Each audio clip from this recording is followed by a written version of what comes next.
Notre-Dame de Paris. Le début de l'histoire. L'histoire commence à Paris, en 1482, avec une fête au palais de justice. C'est la première fois que Quasimodo, le bossu, sort de Notre-Dame depuis sa naissance. Il est le clochard de la cathédrale. Quasimodo et son apparence. Quasimodo est un homme très étrange, avec un dos bossu et des traits déformés. Les gens le regardent toujours avec dégoût. Il vit dans la cathédrale avec son maître, Claude Frollo. Esmeralda.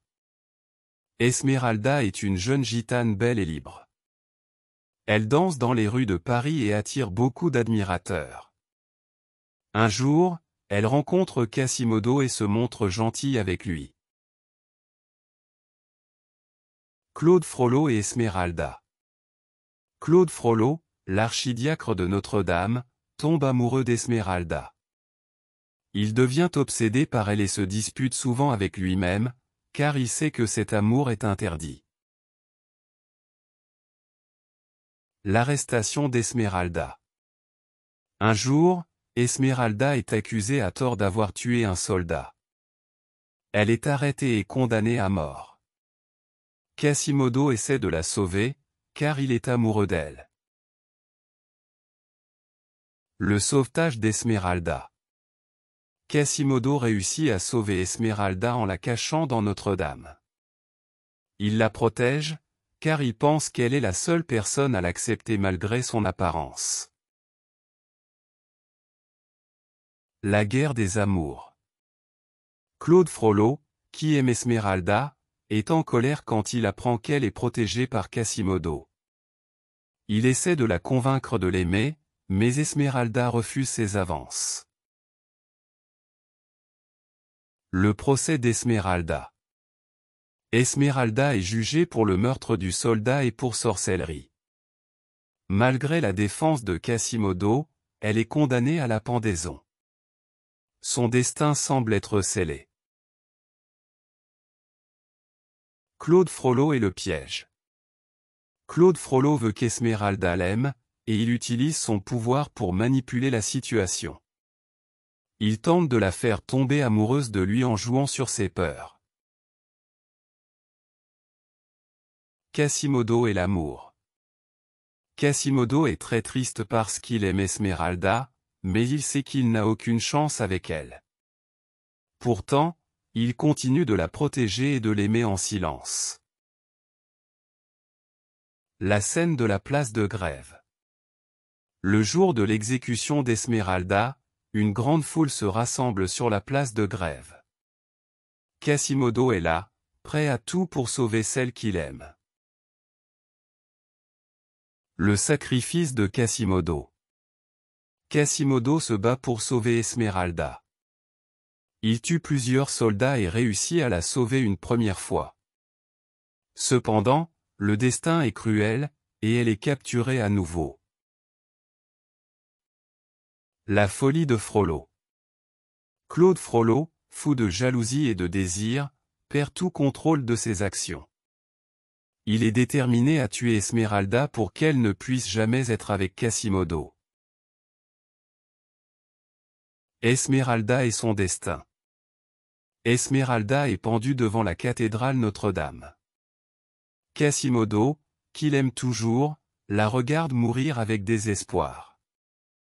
Il est brisé par la douleur. La fin de Claude Frollo. Claude Frollo, après avoir causé la mort d'Esmeralda, tombe du haut de la cathédrale. Il meurt dans les rues de Paris, victime de sa propre folie. Le dernier geste de Quasimodo. Après la mort d'Esmeralda, Quasimodo se retire dans Notre-Dame, où il meurt de chagrin. Il est enterré près de la femme qu'il aimait. Le destin de Paris. L'histoire de Quasimodo et Esmeralda reste dans les mémoires de ceux qui ont vu leur amour tragique. La cathédrale Notre-Dame devient le symbole de leur histoire. La réflexion sur l'humanité. Victor Hugo nous montre, à travers cette histoire, les problèmes de l'humanité, l'amour, la souffrance, la jalousie et la rédemption. L'histoire est à la fois tragique et poétique. Le message d'espoir. Bien que l'histoire de Quasimodo et Esmeralda soit tragique, elle nous rappelle l'importance de l'amour et de la solidarité, même dans les moments les plus sombres. La fin de l'histoire. La fin de Notre-Dame de Paris est triste mais pleine de leçons. Elle nous invite à réfléchir sur la société, l'amour et la justice.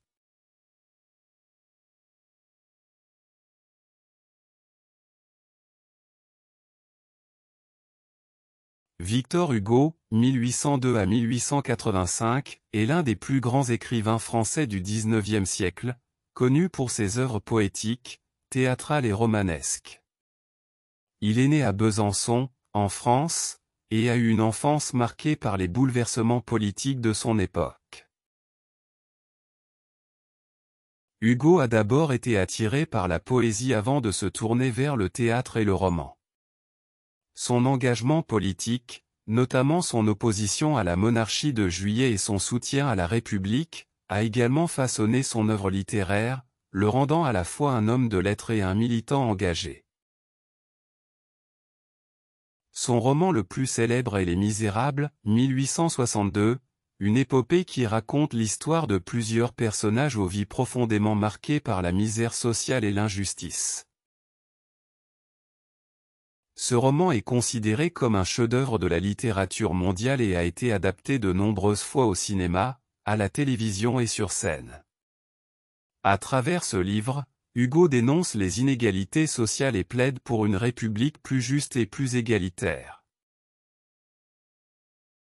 En plus de son travail littéraire, Victor Hugo a eu une carrière politique notable. Il a été député, puis sénateur, et a exercé une influence significative sur les débats politiques de son époque.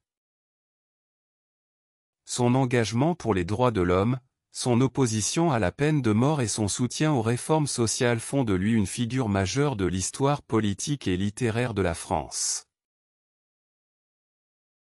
Hugo était également un défenseur de la liberté d'expression et un militant pour la justice sociale.